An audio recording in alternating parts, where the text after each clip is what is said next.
এবার বলবে রব্বানা আরিনাল্লাযীনা আযাল্লানা মিনাল জিন্নি ওয়াল ইনস নাজআলহুমা তাহতা আকদামিনা লিয়াকুনা মিনাল আসফালিন।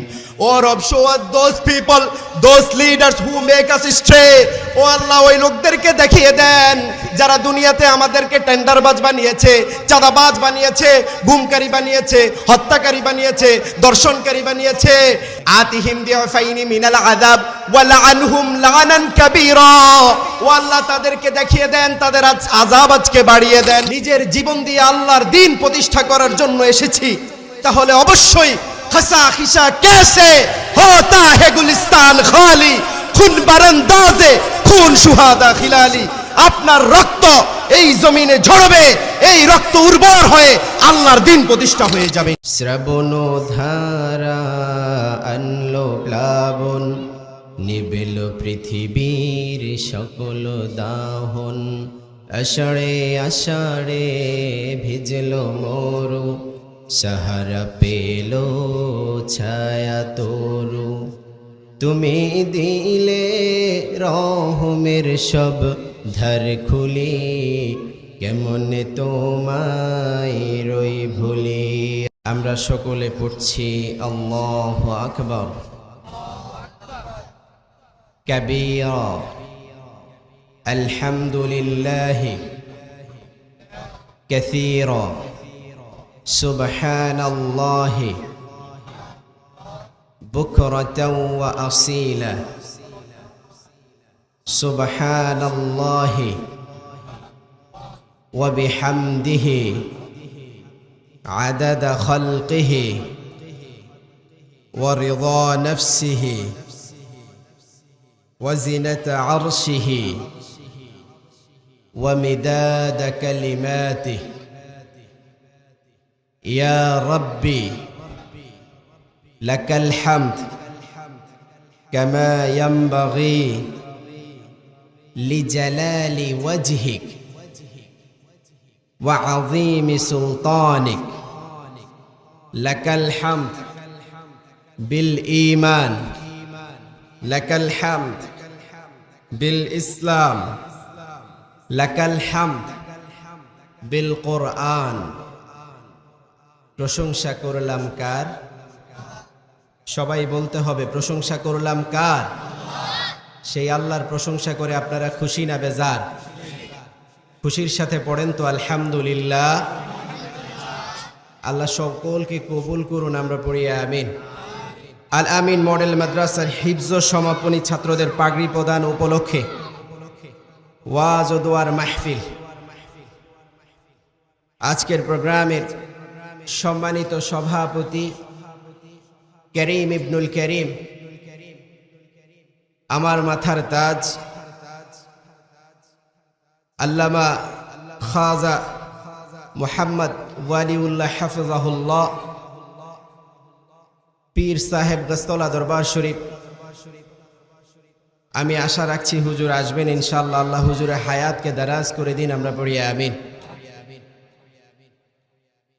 আরো অনেক ওলামা হজরতকে আপনারা দাওয়াত করেছেন, ক্রমান্বয়ে প্রত্যেকের আলোচনাই শুনবেন। আমি অত্র মাদ্রাসার ছাত্র, বুঝতে পেরেছেন? আমি এই মাদ্রাসার ছাত্র। আলহামদুলিল্লাহ, আমি এখানে আসলে দোয়া নিতে আসছি, আলোচনা করা কিংবা আলোচনা শোনানোর উদ্দেশ্যে আসি নাই। উস্তাজরা আমাকে এটা আসলে আমার জন্য অনেক বড় পাওয়া, যে প্রতিষ্ঠান থেকে আমি দ্বীনি শিক্ষা গ্রহণ করেছি, যে উস্তাজদের কাছ থেকে শিক্ষা গ্রহণ করেছি। আপনারা আজকে যেখানে বিচরণ করছেন, একটা সময় আপনাদের মতো আমিও এই প্রাণবন্ত ক্যাম্পাসে হাঁটাচলা করেছি, খেলেছি। উস্তাদদের যতটুকু সম্ভব কথা শোনার চেষ্টা করেছি, ইলম নেওয়ার, জ্ঞান নেওয়ার চেষ্টা করেছি। হয়তো উস্তাদদের দোয়ার বরকতে আল্লাহ এখানে আসার তৌফিক দিয়েছেন। আল্লাহ সকলকে কবুল করুন, আমরা পড়ি আমিন। আজকে আলোচনা শুরুর পূর্বে যে বিষয়টি না বললেই নয়। এই মাদ্রাসা দ্বীনি, এই মার্কাজ অত্যন্ত মাকবুল মার্কাজ। নিজের প্রতিষ্ঠান এজন্য বলছি না, একজন ব্যক্তি, একটা পরিবার, একটা সমাজ, একটা রাষ্ট্র যদি মাকবুল হতে হয় দুইটা জিনিস লাগে। কয়টা জিনিস? সবাই বলেন, কয়টা জিনিস লাগে? এক নাম্বার লাগে হচ্ছে চোখের ফোঁটা, চোখের পানি। বুঝতে পেরেছেন? এক নাম্বার কি লাগে সবাই বলেন? দুই নাম্বার লাগে রক্তের ফোঁটা। কি ফোঁটা? এই মাদ্রাসা থেকে আমরা এটা সুনিশ্চিত যে শত শত হাজারো হাজারো তুলাবা এই মাদ্রাসা থেকে দ্বীন শিক্ষা গ্রহণ করে বের হচ্ছে এবং হয়েছে। অসংখ্য অগণিত হাফেজ, অসংখ্য অগণিত ছাত্র ছাত্রীদের চোখের অশ্রুতে আল্লাহ এই জমিনকে, এই মাদ্রাসাকে কবুল করেছে। আমরা পড়ি আমিন। আরেকটা বিষয় হচ্ছে, অত্যন্ত গভীরভাবে যার রূহের মাগফিরাত কামনা করছি, আমাদের সকলের জানা, আমাদের সকলের প্রিয়, এক সময় যিনি এই ক্যাম্পাস দাবড়িয়ে বেড়াতেন, খেলতেন, ফিরতেন, দ্বীন গ্রহণ করতেন, শহীদ মরহুম মাগফুর মুনাওয়ার জাওয়াদ সিয়াম নওয়ারাল্লাহু মারকাদাহুল জান্নাহ, আল্লাহ তিনাকে শাহাদাতের মর্যাদা দান করুন। আমরা পড়ি আমিন। এই দুইটা জিনিস, তার মানে এই প্রতিষ্ঠান থেকে চোখের পানিও গিয়েছে, রক্ত।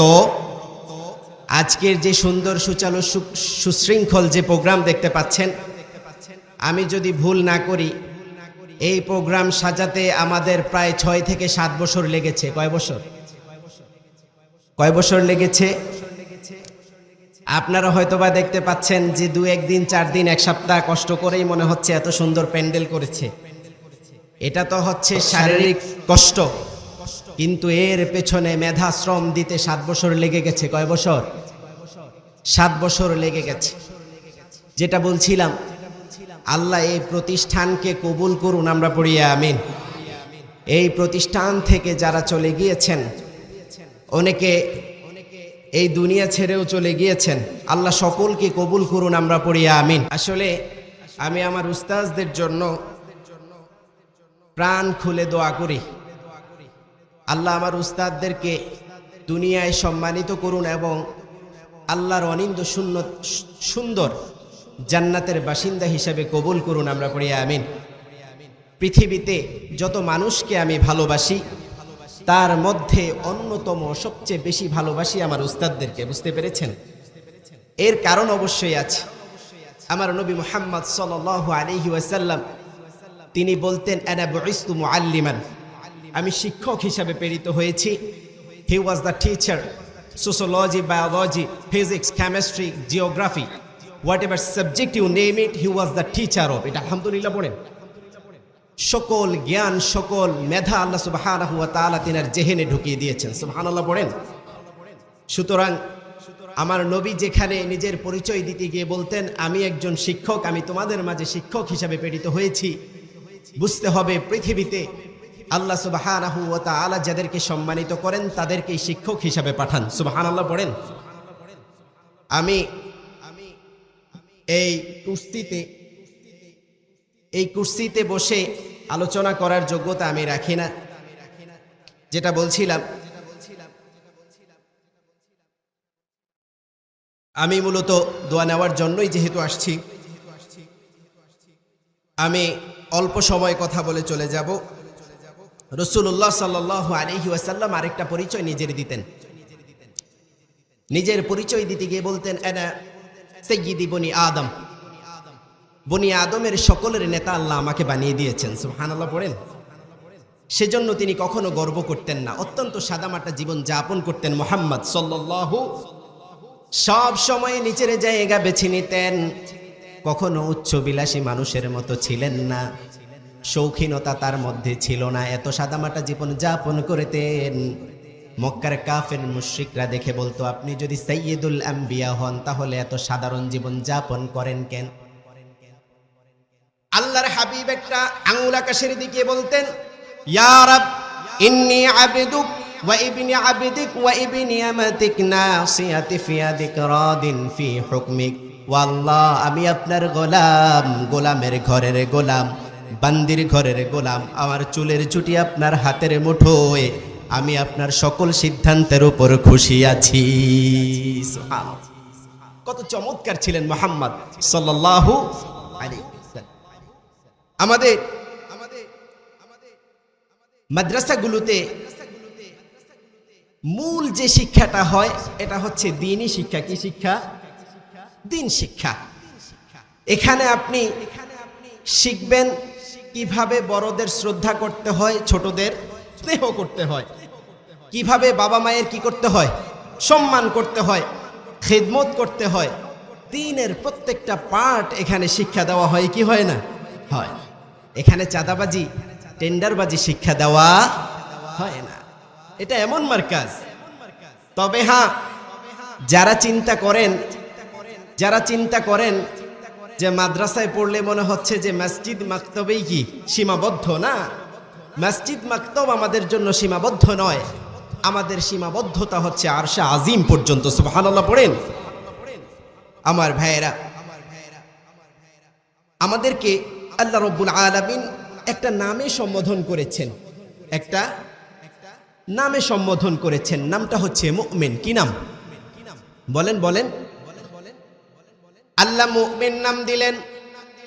আমরা বললাম আল্লাহ মুমিনের কাজ কি? আল্লাহ রাব্বুল আলামিন জানিয়ে দিলেন, গোলাম মুমিনদের প্রথম কাজ হচ্ছে ইন্নামাল মুমিনুনা আল্লাযীনা ইযা যুকিরাল্লাহ ওয়াজিলাত কুলুবুহুম ওয়া ইযা তুলিয়াত আলাইহিম আয়াতুহু যাদাতুহুম ঈমানা ওয়া আলা রাব্বিহিম ইয়াতাওয়াক্কালুন। পড়েন আল্লাহু আকবার। আল্লাহ রাব্বুল আলামিন জানিয়ে দিচ্ছেন, গোলাম আমার প্রথম কাজ হচ্ছে, মুমিনদের প্রথম কাজ হচ্ছে কোরআন তিলাওয়াত করা। কি করা? মুমিনের সামনে যখন কোরআনের তাফসীর করা হয়, কোরআনের জিকির করা হয়, ইযা তুলিয়াত আলাইহিম আয়াতুহু যাদাতুহুম ঈমানা। যাদাতুহুম ঈমানা দ্বারা হচ্ছে তাদের অন্তরটা, তাদের ঈমানটা উঁচু হতে থাকে, বৃদ্ধ হতে থাকে। ওয়া আলা রাব্বিহিম ইয়াতাওয়াক্কালুন। তারা কারো উপর ভরসা করে না, তাওয়াক্কুল করে না, একমাত্র আল্লাহ ছাড়া কারো উপর ভরসা করে না। আবার আল্লাহ রাব্বুল আলামিন জানিয়ে দিলেন, গোলাম قد أفلح المؤمنون الذين هم في صلاتهم خاشعون। আমার মুমিনেরা সফলতা অর্জন করে ফেলেছে, আমার মুমিনেরা সফলতা অর্জন করে ফেলেছে। কোন মুমিনেরা সফলতা অর্জন করে ফেলেছে? শুনেন, ওয়াল্লাযীনা হুম আলা সালাতিহিম সালাওয়াতিহিম খাশিউন। যারা তাদের সালাত সম্পর্কে খুশু ভাবে সালাত আদায় করে, নামাজে দাঁড়ায়, খুব বিনয়ের সাথে দাঁড়ায়। কখন নামাজের আজান হবে কানটা মসজিদে লেগে থাকে কি থাকে না? আল্লাহ রাব্বুল আলামিন বললেন, এই ধরনের এই শ্রেণীর মুমিনেরা সফলতা অর্জন করে ফেলেছে। আমরা বললাম আল্লাহ ঈমানের প্রথম শর্ত কি? আল্লাহ রাব্বুল আলামিন জানিয়ে দিলেন, গোলাম ঈমানের প্রথম শর্তই হচ্ছে সালাত। সালাত কায়েমের আন্দোলন করবা, নামাজ কায়েমের আন্দোলন করবা। যেই দল নামাজ কায়েমের আন্দোলন করে, যেই দল সমাজে রাষ্ট্রীয়ভাবে নামাজ প্রতিষ্ঠার জন্য আন্দোলন করে, সেই দল করার কথা বলেছেন কে? আল্লাহ বলছেন, শোনো শোনো, নামাজ কায়েমের আন্দোলন করবা। ফজর থেকে শুরু করে রাত যখন গভীর হয়ে যায় তখন পর্যন্ত নামাজ কায়েমের আন্দোলন করবা। আরেকটা কাজ হচ্ছে, যখন ফজরের সালাত শেষ হয়ে যাবে তখন কোরআন তিলাওয়াত করবা। দুইটা কাজ যে করবে, কিয়ামতের দিন সে তাকে আল্লাহ জান্নাত দিয়ে দিবে। আকিমিস সালাতা লিদুলুকিশ শামসি ইলা গাসাকিল লাইলি ওয়া কুরআনাল ফাজর ইন্না কুরআনাল ফাজরি কানা মাশহুদা। পড়েন আল্লাহু আকবার। রব বলছেন, শোনো শোনো, আমার মুমিনদের প্রথম কাজ হচ্ছে সালাত কায়েমের আন্দোলন করতে হবে। সালাত কায়েমের আন্দোলন করতে হবে। যেই দল নামাজি, যেই দলের নেতাও নামাজি, কর্মীরাও নামাজি, সেই দল করার কথা বলেছেন কে? আল্লাহ রাব্বুল আলামিন বললেন, যদি তোমার নেতা বেনামাজি হয়, যদি তুমি এমন দল করে থাকো যেই দলে নামাজের কোনো কর্মসূচি নাই, কোরআনের কোনো কর্মসূচি নাই, তাহলে তোমার নামাজ কবুল হবে। অত্যন্ত স্পষ্ট ভাষায় আল্লাহর হাবিব সাল্লাল্লাহু আলাইহি ওয়াসাল্লামের একটা হাদিস বুখারী ও মুসলিমে বর্ণনা হয়েছে। এক ব্যক্তি আল্লাহর হাবিবের পেছনে সালাত আদায় করতেন, দাওয়াতে যেতেন, ইফতারি খেতেন, সকল কিছু আল্লাহর হাবিবের সাথে করতেন। যখন এই ব্যক্তি ইন্তেকাল করলো, আল্লাহর হাবিব সাল্লাল্লাহু আলাইহি ওয়াসাল্লামের কাছে তার ছেলে এসে বলছে, ইয়া রাসূলুল্লাহ, আমার বাবা তো মারা গিয়েছে। আল্লাহর হাবিব সাল্লাল্লাহু আলাইহি ওয়াসাল্লাম উঠে দাঁড়ালেন। একজন সাহাবী উঠে দাঁড়ান নাই। ওমর ফারুক রাদিয়াল্লাহু আনহু জামা টেনে ধরলেন, ইয়া রাসূলুল্লাহ, আপনি কোথায় যাচ্ছেন? আল্লাহর হাবিব সাল্লাল্লাহু আলাইহি ওয়াসাল্লাম বলছে, ওমর, আমার আল্লাহ তো এখনো আমাকে নিষেধ করেন নাই। আল্লাহর হাবিব সাল্লাল্লাহু আলাইহি ওয়াসাল্লামকে ওমর বলছে, ইয়া রাসূলুল্লাহ, আপনি জানেন সারাটা জীবন আপনাকে কত কষ্ট দিয়েছে, উহুদের ময়দানে পিছন থেকে লোক নিয়ে ভেগে গিয়েছে, আপনি কেন আজকে তার জানাজায় যাবেন? আল্লাহর হাবিব সাল্লাল্লাহু আলাইহি ওয়াসাল্লাম তার জানাজায় গেলেন, দীর্ঘ সময় তিলাওয়াত করলেন, দীর্ঘ সময় দোয়া করলেন, নিজের জামা কাপড় মোবারক, নিজের চাদর মোবারক তার কাফনের জন্য দিয়ে দিলেন, তার লালা মোবারক দিলেন। এই ব্যক্তির মুখের মধ্যে আল্লাহ সুবহানাহু ওয়া তাআলা বললেন, ইন তাস্তাগফির লাহুম আও লা তাস্তাগফির লাহুম ইন তাস্তাগফির লাহুম লা ইয়াগফিরুল্লাহ যুনুবা। আল্লাহর হাবিব সাল্লাল্লাহু আলাইহি ওয়াসাল্লামকে সাইয়্যিদুনা জিবরিল বলছে, হে নবী, শুনেন শুনেন, এই যে ব্যক্তির জন্য আপনি দোয়া করছেন, সারাটা জীবন আপনার পিছনে নামাজ পড়েছে ঠিক, কারণ তার নেতা ছিল মুশরিক। আপনি একবার নয়, দুবার নয়, ৭০ বার যদি তাকে তার জন্য দোয়া করেন, কখনোই আল্লাহ তাকে ক্ষমা করবে না, করবে না, করবে না। লোকটার নাম হচ্ছে আব্দুল্লাহ ইবনে উবাই। নাম শুনেছেন কি শুনেন নাই?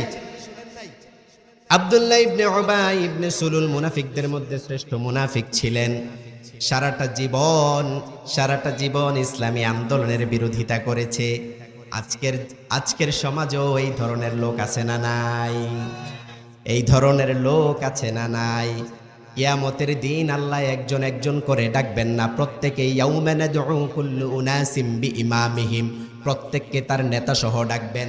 কোন নেতার পেছনে নামাজ পড়েছো, কোন নেতার দল করেছো, কোন নেতার স্লোগান দিয়েছো, আসো। এবার নেতারাও আসবে, কর্মীরাও আসবে, নেতারাও আসবে, কর্মীরাও আসবে। এই যে এমন নেতা আসবে, জীবন ভর দেখা গিয়েছে সারাটা জীবনে একবারও পশ্চিম দিকে ফিরে আসারও খায় নাই। এমন নেতা আছে না নাই? আছে না নাই? নেতারাও আসবে, কর্মীরাও আসবে। নেতার দিকে কর্মী তাকিয়ে থাকবে, কর্মীর দিকে এবার নেতাও তাকিয়ে আছে। যখন নেতাকে দেখবে, কর্মীরা বলবে, আহারে, এমন নেতার পিছনে চড়েছি, এমন নেতার পিছনে স্লোগান দিয়েছি, সারাটা জীবন নামাজ পড়ার কোনো সুযোগ পাই নাই। এবার বলবে, রব্বানা ইন্না আতা'না সাদাতানা ওয়া কুবারা'না ফাআদাল্লুনা। ওয়াল্লাহ, ওই নেতাদেরকে দেখিয়ে দেন যারা আমাদেরকে পথভ্রষ্ট করেছে, এমন দিকে নিয়েছে, কোরআনের কথা বলে নাই, হাদিসের কথা বলে নাই, কোনো মুমিন ব্যক্তির উপমা দেয় নাই, সাহাবায়ে কেরামের উপমা দেয় নাই, ইসলামী আন্দোলনের কথা বলে নাই, তাফসীর মাহফিলের কথা বলে নাই। এমন নেতাদেরকে দেখিয়ে দেন। এবার নেতা আসবে, কর্মীরাও আসবে। নেতারা বলবে, আমাদেরকে ভৎসনা দিও না, আমরা তো তোমাদেরকে কোনো কোরআনের কথা দিয়ে ডাকি নাই, হাদিসের কথা দিয়ে ডাকি নাই। দাওয়াতুকুম ফাস্তাজাবতুম লি, শুধুমাত্র বলেছি আসো। ভাইরা আমার, বলেছি চলে এসেছো, বিরিয়ানির লোভে চলে এসেছো, সিঙ্গারার লোভে চলে এসেছো। বলেছি আসো, রাজারবাগ চলে এসেছো। বলেছি আসো, কুতুববাগ চলে আসছো। বলেছি আসো, দেওয়ানবাগ চলে এসেছো। বলেছি আসো, চলে এসেছো শাহবাগ। এমন কর্মী আছে না নাই? তোমরা বাংলার জমিন ছেড়ে বিদেশে চলে যাও, কোন মুশরিক বেঈমানের জন্য বাংলার জমিন ছেড়ে দেওয়া হবে না, কোন কাফের মুশরিকের জন্য এক টুকরো ভূমি ছেড়ে দেওয়া হবে না। এবার নেতারাও আসবে, কর্মীরাও আসবে, কর্মীরাও আসবে, নেতারাও আসবে। একজন আরেকজনকে শুধু অপবাদ দিতে থাকবে, আমরা তো তোমাদেরকে ডাকি নাই, আমরা তো তোমাদেরকে ভালো কোনো কথা দিয়ে ডাকি নাই, কেন আমাদের দিকে আসছিলা? সামান্য সিঙ্গারের জন্য চলে এসেছো, সামান্য বিরিয়ানির জন্য চলে এসেছো, এমন আছে না নাই? এবার বলবে, রব্বানা আরিনাল্লাযীনা আযাল্লানা মিনাল জিন্নি ওয়াল ইনস নাজআলহুমা তাহতা আকদামিনা লিয়াকুনা মিনাল আসফালিন। ও রব, show us those people, those leaders who make us stray.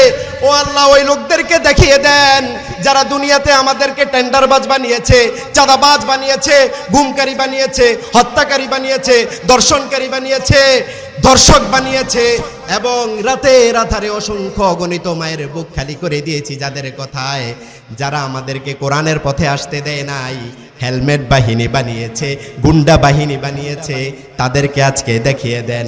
আতিহিম দিফাইনি মিনাল আযাব ওয়া লাআনহুম লাআনান কাবীরা। ও আল্লাহ, তাদেরকে দেখিয়ে দেন, তাদের আযাব আজকে বাড়িয়ে দেন। নাউজুবিল্লাহ পড়েন। তাদের আযাব আজকে বাড়িয়ে দেন।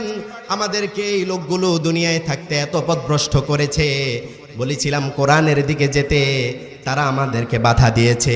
যেখানেই তাফসিরুল কোরআন মাহফিল দেখেছে 144 ধারা জারি করে দিয়েছে। এমন লোকদেরকে দেখিয়ে দেন। এবার আল্লাহ উভয় লোককে কোন দিকে দিবেন, জান্নাতে নাকি জাহান্নামে? আমাদের বাংলাদেশে এই সমস্যা বেশি না কম? কথা বলেন না কেন? এই অঞ্চলে কম, চাঁদপুরের এই অঞ্চলে কম, অন্য অঞ্চলে আছে মনে হয়। এই অঞ্চলে কম। আল্লাহ রাব্বুল আলামিন অত্যন্ত স্পষ্ট ভাষায় বলছেন, শোনো শোনো, কিয়ামতের দিন, কিয়ামতের এই কঠিন দিন এক দল আরেক দলকে কি করবে? এক দল আরেক দলকে ভৎসনা দিবে। আজকে আমাদেরকেও তো অনেক ধরনের কথা বলা হয়, জঙ্গি ট্যাগ দেওয়া হয় কি হয় না? জঙ্গি ট্যাগ দেওয়া হয় কি হয় না? আমাদেরকে জঙ্গি বলে কোনো লাভ নাই। আমাদেরকে জঙ্গি বলে কোনো লাভ আছে? একটা উদাহরণ দিব দিব দিব নেন, এটা একটা চিঠি। এটা কি? এই চিঠি আমি পাঠাবো আমাদের সম্মানিত প্রিন্সিপাল স্যারের কাছে। একজনকে পাঠালাম। চিঠিতে যা লেখা আছে তো আছে। যে ব্যক্তিকে দিয়ে পাঠালাম, প্রিন্সিপাল স্যার যদি চিঠিটা দেখে তার পছন্দ না হয়, যিনি বার্তাবাহক তিনাকে কি মারতে পারবে? কোনো অপবাদ দিতে পারে, শাস্তি দিতে পারে। সমস্যা কার সাথে? কথা বলেন না কেন? কার সাথে? যিনি চিঠি পাঠিয়েছেন, যিনি চিঠি পাঠিয়েছেন। আমরা কোরআনের কথা বলি, কোরআন পাঠালেন কে? কথা বলেন। তার মানে বোঝা গেল আমাদের সাথে কোনো বিদ্বেষ রেখে লাভ নাই। যদি বিদ্বেষ করতে হয় কার সাথে করবে? আর আল্লাহর সাথে বিদ্বেষ করার মতো ক্ষমতা কি পৃথিবীতে কারো আছে নাকি? কথা বলেন। পৃথিবীতে কারো শক্তি নাই আল্লাহর ফোর্সের সাথে, আল্লাহর বাহিনীর সাথে যুদ্ধ করবে এমন কোন বাহিনী পৃথিবীতে? আল্লাহ বলছেন অসংখ্য অগণিত বাহিনী আমি পৃথিবীতে প্রেরণ করে রেখেছি। তুমি কি বাহিনীর বড়াই করো? কত বড় বড় বাহিনী আল্লাহ থাপ্পড় দিয়ে দিয়ে এই দুনিয়া থেকে বিদায় করে দিয়েছে, ঠিক কিনা? আল্লাহর সামান্য ফোর্স মশার সাথে, একটা ল্যাংরা মশার সাথে মোকাবেলা করতে পারে না এই নমরুতের মতো বেয়াদব, ঠিক কিনা? আর তোমার সামান্য কিছু বাহিনী দিয়ে তুমি আল্লাহর ফোর্সের সাথে যুদ্ধ করতে পারবে? কথা বলেন। আমার অত্যন্ত দুঃখ হয় আমাদের দেশে তথাকথিত কিছু মুসলিম নামদারি শাসক, তারা যখনই মুসলমানদের সাথে মিলিত হয়, আলেমদের সাথে মিলিত হয়, তখন বলে আরে আমরা তো আপনাদের সাথেই আছি। যখনই আড়ালে চলে যায়, বিদেশি যারা মদতদাতা তাদেরকে সন্তুষ্ট রাখার জন্য আলেমদের বিরুদ্ধে কলম ধরে, ঠিক কিনা? মুহাম্মদুর রাসূলুল্লাহ সাল্লাল্লাহু আলাইহি ওয়াসাল্লামের সময়ও এমন ধরনের কিছু লোক ছিল। আল্লাহ কোরআনে বলেছেন, ওয়াইদা লাকুল্লাযীনা আমানু ক্বালু আমান্না ওয়াইদা খালাউ ইলা শায়াতিনহিম।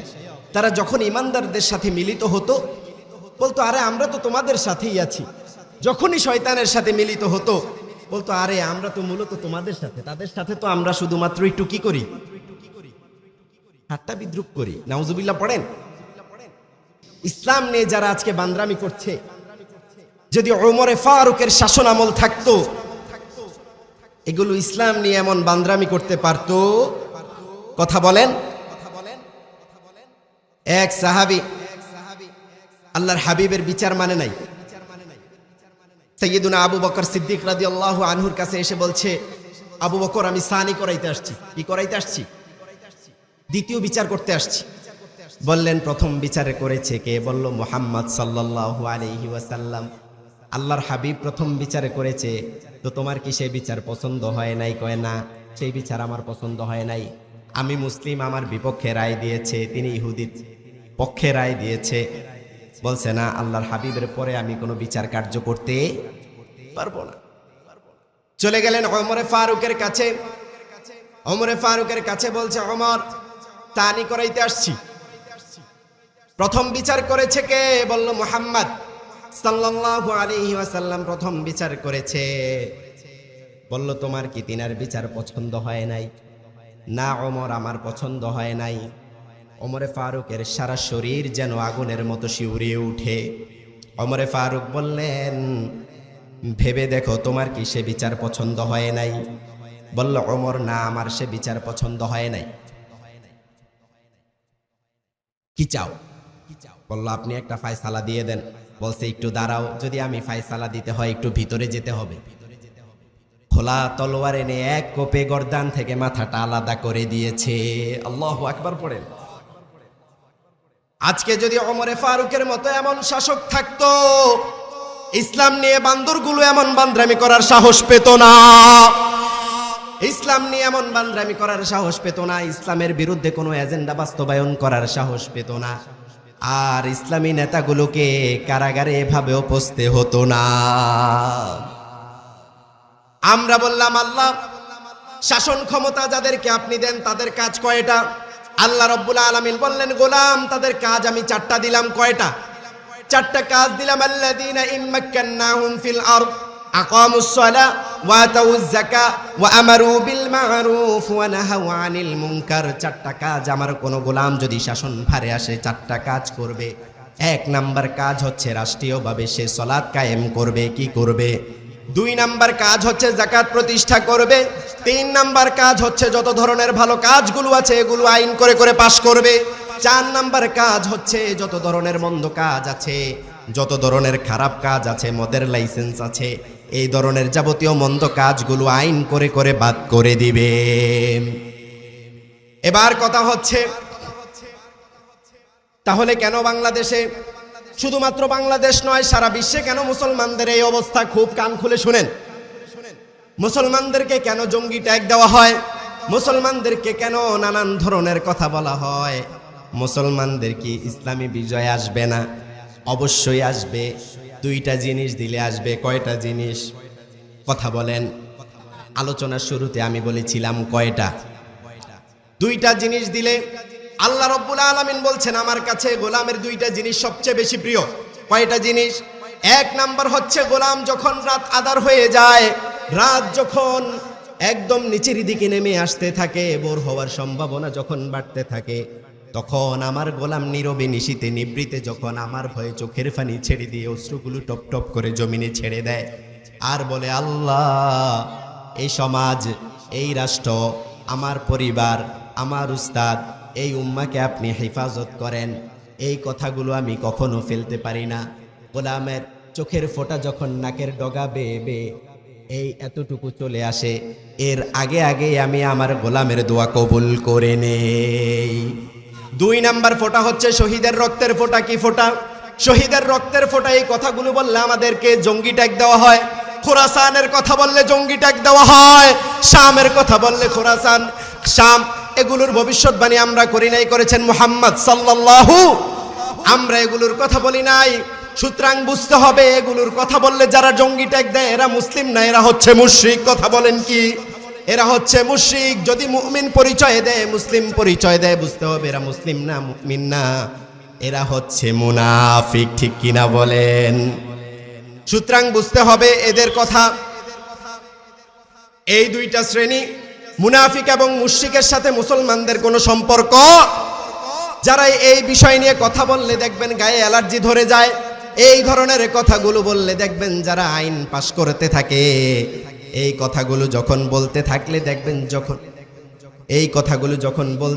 যখন দেখবেন মানুষগুলো শুধুমাত্র বিভিন্ন ধরনের মামলা দিতে থাকে, গোপনে রাতের আধারে গোল টেবিলের বৈঠক করে মৃত্যুদণ্ড কার্যকর করার একটা ব্যবস্থা করতে থাকে, বুঝতে হবে এরা মুসলিম শাসক নয়, এরা হচ্ছে মুনাফিক শাসক। ঠিক কিনা বলেন? আমাদেরকে সতর্ক থাকতে হবে। কি থাকতে হবে? আশাহত হওয়ার কোনো কারণ নাই। আশাহত হওয়ার কোনো কারণ নাই। আমি তো বললাম কথা আমার নয়, কথাকার? আল্লাহ বলছেন এই দুইটা ফোঁটা আমাকে দাও, এই জমিনে আমি তোমাদেরকে আল্লাহর দিন প্রতিষ্ঠা করে দেব ইনশাআল্লাহ। আল্লাহর দিন এই জমিনও প্রতিষ্ঠা হবে। এই দিন শুধুমাত্র দিন নয়, দিন আরো অনেক আছে না নাই? অতীতে আমাদের পিতামাতারা চলে গিয়েছেন, আমাদের দাদারা চলে গিয়েছেন, আমরা বেঁচে আছি, হয়তো আমরাও থাকবো না, আমাদের পরবর্তী প্রজন্ম থাকবে কি থাকবে না?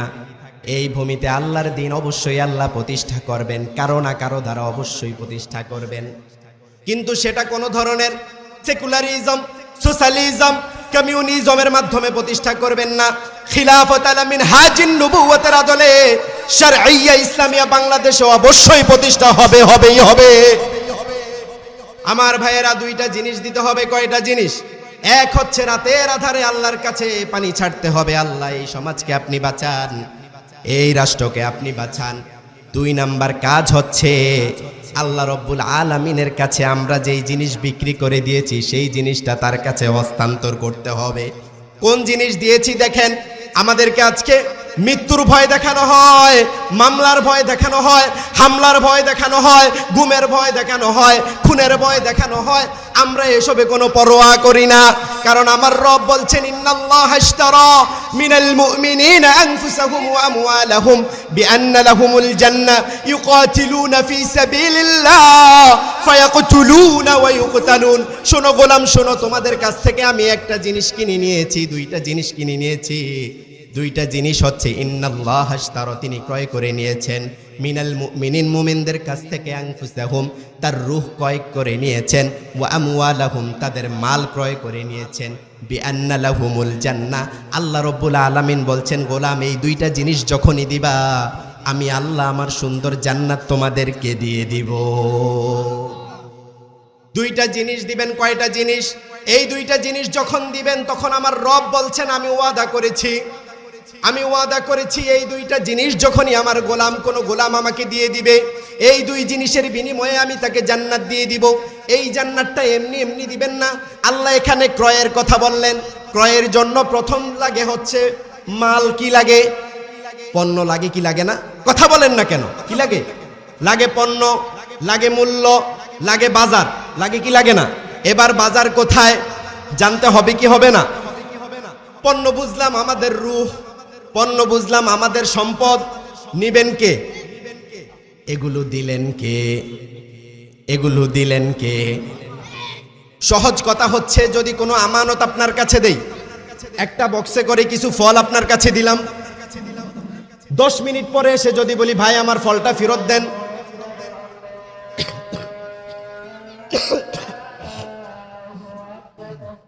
এটা বলছিলাম, সেটা হচ্ছে দুইটা জিনিস দিতে হবে। কয়টা জিনিস? দুইটা জিনিস। এই দুইটা জিনিস আমাদেরকে দিলেন কে? কথা বলেন, কে দিলেন? যদি সেটা আল্লাহর কাছে আমরা ফিরিয়ে দেই আমাদের কি মায়া হবে? একটু আগে যেটা বলছিলাম, এই ফলের ঝুড়ি আপনার কাছে দিলাম, 10 মিনিট পরে আবার আপনার কাছ থেকে ফিরিয়ে নিব, আপনার কষ্ট হবে? কথা বলেন না কেন? লক্ষাধিক টাকা আপনার কাছে জমা রাখলাম, 10 দিন পরে এসে বললাম যে কি করেন, ফিরিয়ে দেন। যদি ফিরিয়ে দেয় তার মানে বুঝতে হবে লোকটা আমানতদার, ভালো। আর যদি না দেয়, যে টাকাও নাই বন্ধুও নাই, বুঝতে হবে এটা কি? কথা বলেন, বাটপার। এটা কি? বাটপার। এখন সহজ কথায় আল্লাহর কাছে প্রিয় ব্যক্তিকে সেটা বুঝবো আমরা এই আমানতদারিতায়। যদি আমি আমার মন মানসিকতা এমনভাবেই সেট করতে পারি যে আমার রব আমার কাছে যেটা দিয়েছেন, আমার রব আমাকে সম্পদ দিয়েছেন, এই সম্পদ আমার জন্য নয়, সম্পদ কার জন্য?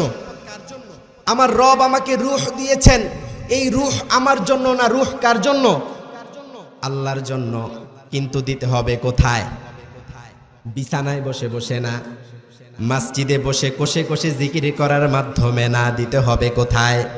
আল্লাহ আয়াতের শেষ অংশে বলছেন ইউকাতিলুনা ফি সাবিলিল্লাহ ফায়াকতুলুন ওয়া ইউকতালুন। বুঝতে হবে, বুঝে নেন, ভালো করে বুঝে নেন। আল্লাহ কি বললেন?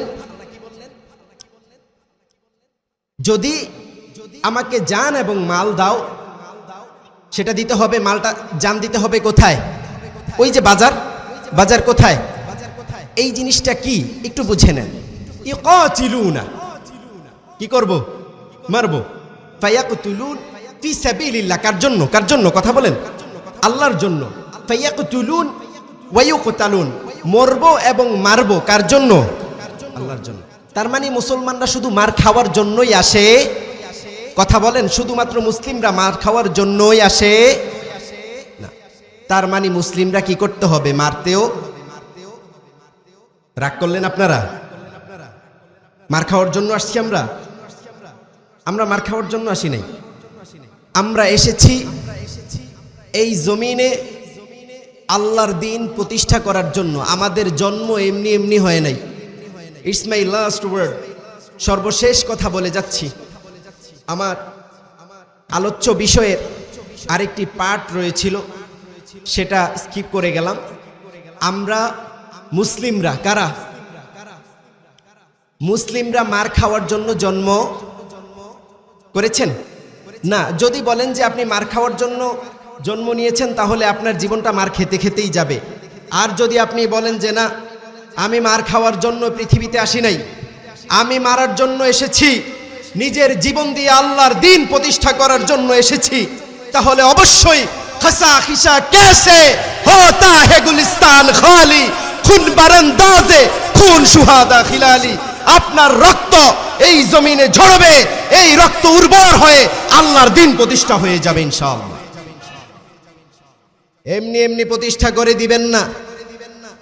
আপনি জিকির করবেন মসজিদে বসে বসে কোষে কোষে, আল্লাহর দিন এমনি প্রতিষ্ঠা হবে না। সাইয়্যিদুনা আদম থেকে শুরু করে মুহাম্মদ সাল্লাল্লাহু আলাইহি ওয়াসাল্লাম পর্যন্ত যত আম্বিয়া আলাইহিমুস সালাম এসেছেন, আসলিম তাসলাম, ইসলাম গ্রহণ করো, ইসলামের ছায়াতলে আসো, তাহলেই শান্তি পাবে, নিরাপত্তা পাবে। আর যদি ইসলামের ছায়াতলে না আসো, তোমাদের নিরাপত্তা নাই, নিরাপত্তা নাই। এই দুনিয়া, এই ভূমি, এই জমিন তোমাদের জন্য না। আমার ভাইয়েরা, মনোযোগ দিয়ে বুঝতে হবে।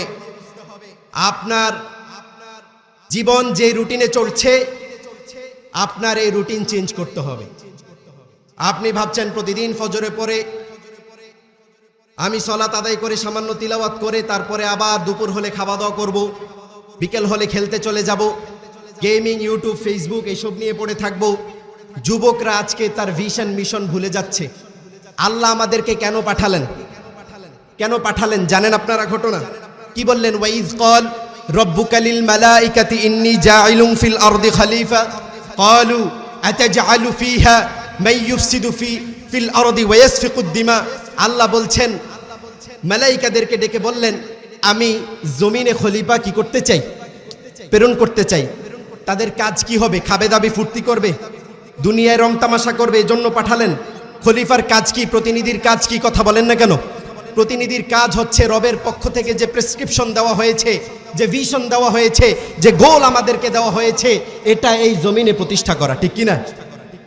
সুতরাং বুঝতে হবে, যতই জঙ্গি ট্যাগ দাও, যতই রাষ্ট্রবিরোধী ট্যাগ দাও, আমি অনেকের সাথে এই ব্যাপার নিয়ে কথা বলেছি, আমরা রাষ্ট্রবিরোধী, শাসনভার আমাদের প্রয়োজন, কিন্তু আমরা এটা চাই এদেশের অসংখ্য অগণিত মুসলিমের রক্তে ঝরায় জমিন, ঠিক কিনা?